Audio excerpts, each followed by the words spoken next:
L'isométrie, c'est nul. Soi-disant, c'est tout juste bon à débuter le sport ou à s'échauffer. Alors déjà, remettons les choses en place. L'isométrie, c'est quoi ?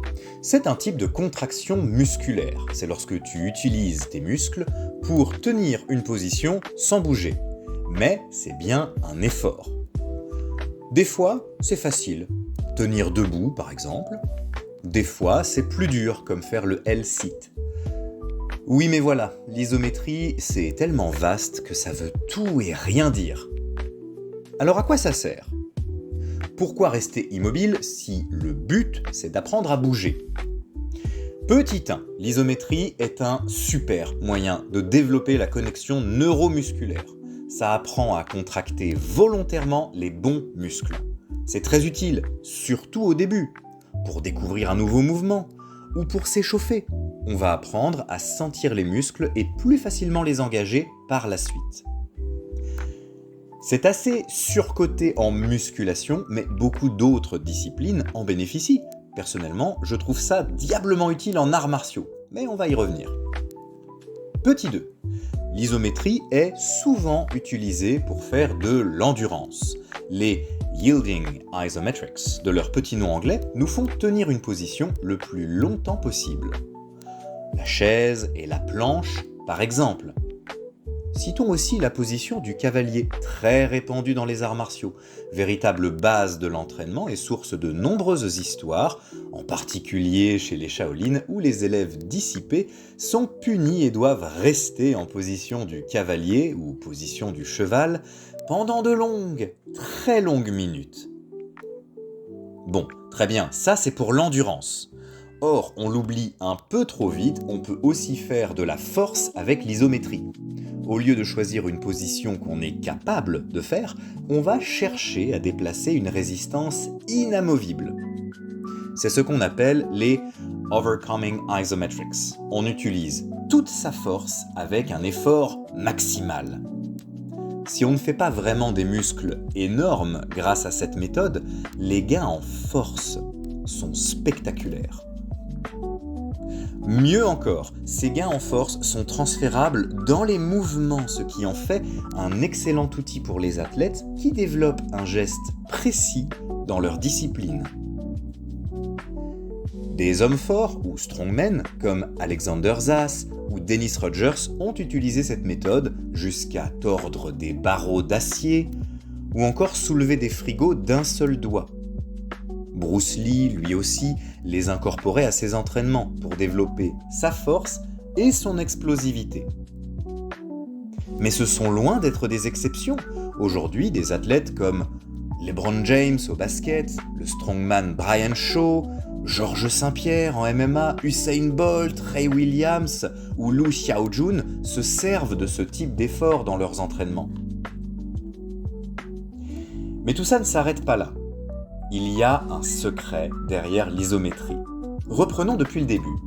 Votre corps vous empêche naturellement d'utiliser le plein potentiel de vos muscles. Et il y a une raison à ça. Si vous pouviez contracter vos muscles aussi fort qu'il est mécaniquement possible de le faire, alors ils subiraient d'importants dommages. Vos tendons, vos ligaments, même vos os pourraient se rompre. C'est donc une sécurité que met en place votre corps. Ainsi, même lors d'un effort maximal, quelqu'un de lambda n'engage que 60 à 70% de ses fibres musculaires. Avec l'entraînement, toutefois, cette sécurité peut être contournée à mesure que vous augmentez les capacités de votre système nerveux. Des haltérophiles entraînés peuvent ainsi recruter jusqu'à 80 et même 90% de leurs fibres musculaires, voire davantage. De plus, des conditions extraordinaires comme de voir ses enfants piégés sous une voiture en feu peuvent causer un tel sursaut d'adrénaline que vous augmentez encore le recrutement de vos muscles. C'est cette astuce qui a permis à Eddie Hall de réaliser un record autrement impossible en haltérophilie. Comme il le raconte en interview, il a visualisé la scène de ses enfants en danger pour tromper son corps et dépasser ses limites. Mais alors, quel rapport avec l'isométrie, me direz-vous ? Eh bien, justement, L'isométrie de force, overcoming isometrics, tu te rappelles, augmente le taux de recrutement de vos fibres musculaires. Rien que ça. Maintenant, tout n'est pas rose non plus. L'isométrie présente des inconvénients. On peut en citer plusieurs. Déjà, elle ne travaille pas la force sur toute l'amplitude d'un mouvement, mais juste autour de l'angle qu'on va travailler. Il sera donc nécessaire de travailler à différentes amplitudes si on souhaite être performant à n'importe quelle étape d'un mouvement. Ensuite, deuxième inconvénient, c'est pénible à mesurer. Quand on a un nombre de répétitions ou une charge précise qu'on déplace, les mesures sont beaucoup plus faciles à regarder et à faire évoluer. Ce n'est pas le cas avec l'isométrie. Encore que la technologie commence à nous donner des outils pour corriger ça avec du matériel qui mesure la force déployée et commence à nous permettre de mesurer nos progrès. Ensuite, l'isométrie, c'est très dépendant de l'intensité que vous y mettez. Il est donc tout à fait possible de faire la planche en mode salle d'attente, en se dépensant le moins possible, comme on peut chercher la contraction maximale, auquel cas 1 minute sera très dur à tenir. Tout dépend de vous. Au final, l'isométrie, ça peut être frustrant parce que, comme les burpees, c'est souvent trop dur ou trop facile.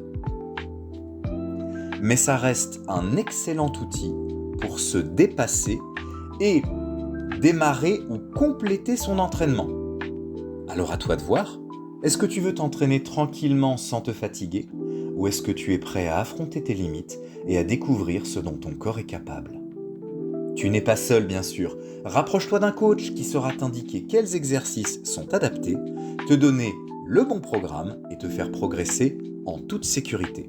Et rappelle-toi, tout chemin commence par un premier pas.